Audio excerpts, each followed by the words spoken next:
Good morning, all. What's happening? I'm Rachel Stebbins Navy, out here in Vermont. And I just wanted to take a moment because I've invited some global friends, actually, to do a 3-day candle observance with me that speaks of, or it's a matter of transforming energy. So I just wanted to talk a moment about what exactly that means. Now, my way of life, I like to think of, and from what I have gathered throughout the years in both experience and practice, is more along the lines of shamanic belief system. It's ancestral medicine, it's primordial kind of wisdom, but really what it speaks about is a way of life that is connected with nature. You see this in a lot of other faiths, perhaps, and practices with Wiccan practice, Stregarian, Buddhism, a lot of the philosophies. And at the end of the day, it's all about compassion. And when I see how this year has gone, the last year and a half has gone, the perpetual opening of doors, opening of our eyes as a society and as a culture, especially here in America, where we're constantly being stimulated by the downside, the negative side.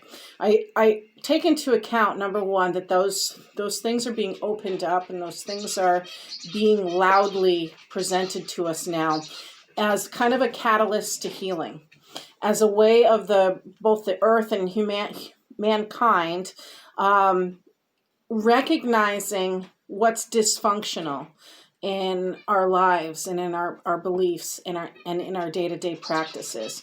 So we've seen everything from, the forest fires out in California to Ecuador, Peru. We've seen the Black Rights Movement.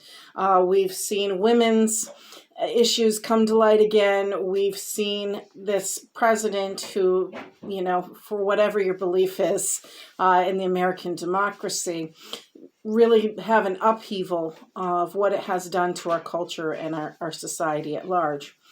And I just want to put it out there so that way everybody understands the perspective I'm coming in. And of course, I want to invite you to join me as well.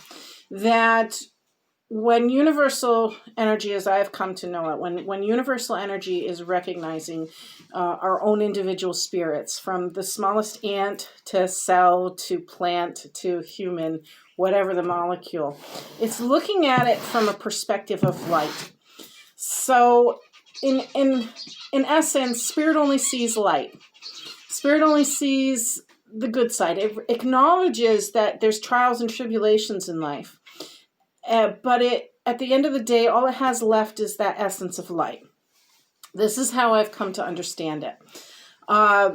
In that, when you send out an intention, you often hear the phrase of loving light and compassion, loving light, mercy, and compassion. Well, that truly is what it is.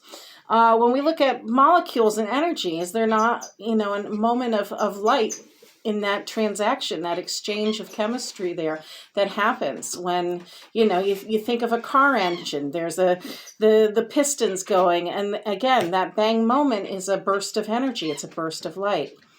So when we bring that to attention, we set our intentions, and we set it forward in light, that energy transpires into something that moves through negative waves of thinking into positive ways, transformative ways. When I do psychonavigation work, I'm literally helping myself, helping others transform that negative energy into something positive. It's saying, okay, I accept it, I acknowledge it, and then how do I move forward with it in a compassionate manner, both to myself and to the others? A lot of you who know me personally know I go back and forth with my mother for years and years, whom I love dearly. But at the end of the day, okay, there's some decisions she has to make. There's decisions I have to make in life. How do we move forward with that? How do we get beyond the discomfort with each other at times and the hardships along the way in order to transform that energy? So that is what I am presenting to you now. You can do this any way you want. You can hold a flashlight even if you want. You don't even have to have a candle, a lighter, or anything, because really it's about how your personal energy, how your personal light is reflected in the world.